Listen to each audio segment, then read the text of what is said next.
Nahuli ko siya. Nay, hindi naman po ibig sabihin na hindi sumagot sa inyo si Hazel. Umamin na siya. Nay, hindi po laging totoo yung silence ni Sis. Pero totoo ang mother's instinct.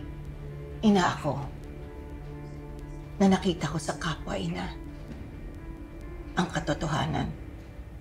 Kayo mga anak, kaya ko kayong tingnan sa mga mata at diretsong sagutin sa inyo kahit paanong tanong niyo.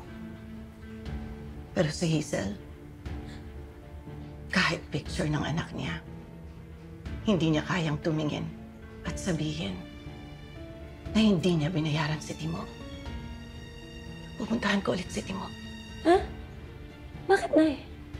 Tingin niyo aamin yun? Nay, kung totoo po na binayaran siya ni Hazel, mas lalong hindi niya babawiin ang statement niya. Kailangan natin gawing patunayan talaga na sinungaling yung lalaking yan. Pag nagdepensa na tayo sa korte para kay Colleen.